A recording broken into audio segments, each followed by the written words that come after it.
Então, estamos iniciando o estudo desse 21º parágrafo, onde Kardec ele vai enfatizar a importância da análise criteriosa das comunicações espíritas, buscando a coerência e o consenso entre as diversas fontes, como maneira de se aproximar da verdade.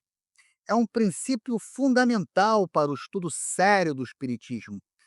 E Kardec inicia esse parágrafo falando: os princípios acima não resultam de uma teoria pessoal, são consequência forçada das condições em que os espíritos se manifestam. Então, Kardec está enfatizando que os princípios discutidos não são inventados individualmente, mas derivam diretamente da forma como os espíritos se comunicam e se manifestam. A expressão consequência forçada, aqui nesse início de texto, está sugerindo que essas conclusões são inevitáveis, dadas as observações das manifestações. É evidente que, se um espírito diz uma coisa de um lado, enquanto milhões de outros dizem o contrário, algures, a presunção da verdade não pode estar com aquele que é o único ou quase o único de tal parecer.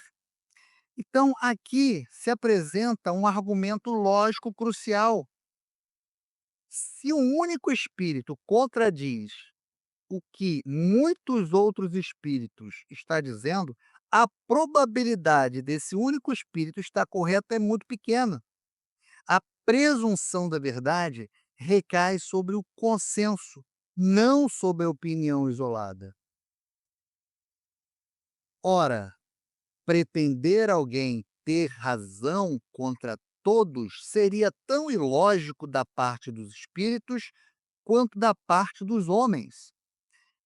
Aqui se estabelece um paralelo entre o mundo espiritual e o mundo humano. Assim como seria irracional o indivíduo humano insistir em uma opinião contrária a um consenso geral, o mesmo se aplica aos espíritos. A lógica e o bom senso devem sempre prevalecer em ambos os planos. E ele fecha: os espíritos verdadeiramente ponderados, se não se sentem suficientemente esclarecidos sobre uma questão, nunca a resolvem de modo absoluto. Declaram que apenas a tratam do seu ponto de vista e aconselham que se aguarde a confirmação. Então veja que aqui, nesse fechamento, Kardec descreve a postura dos espíritos verdadeiramente ponderados, ou seja, os mais evoluídos, os mais sábios, onde eles demonstram uma humildade intelectual, reconhecendo seus limites. Em vez de apresentar uma resposta definitiva sobre um assunto complexo ou incerto, eles oferecem sua perspectiva com cautela e sugerem buscar confirmação em outras fontes. Isso reforça a importância da concordância e da busca por um entendimento mais amplo e consciente.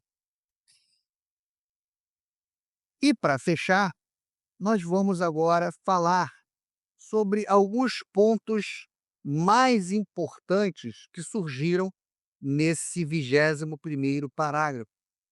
Primeira etapa é a origem não pessoal dos princípios, ou seja, aqui se enfatiza que os princípios discutidos não são frutos de uma teoria individual ou da imaginação de alguém, mas de uma consequência direta e forçada das próprias condições em que os espíritos se manifestam. Outra situação é a validação pelo consenso. A lógica apresentada aqui é simples. Se o espírito isolado apresenta uma informação que contradiz o que é dito por vários outros, a probabilidade desse único espírito estar correto é muito pequena. Outro ponto importante é a ilogicidade da opinião isolada. Nesse caso, O argumento de insistir em uma opinião contrária ao consenso é tão ilógico para os espíritos quanto para os homens. Então ele faz essa comparação reforçando a ideia de que a lógica e o bom senso devem ser aplicadas nas análises das comunicações mediúnicas. Outro tópico importante é a humildade e a cautela dos espíritos superiores. Eles se caracterizam pela humildade intelectual, reconhecendo os seus limites de conhecimento. Quando eles são confrontados com algum tipo de questão complexa ou alguma coisa que eles não tenham certeza, esses espíritos acabam evitando dar uma resposta definitiva, reconhecendo a sua limitação e aconselhando a busca por uma confirmação em outras fontes. E, finalmente, a busca pela confirmação. A recomendação de aguardar a confirmação é um ponto central. Isso implica na necessidade de comparar diferentes comunicações mediúnicas, buscando sempre a coerência e a concordância entre essas mensagens.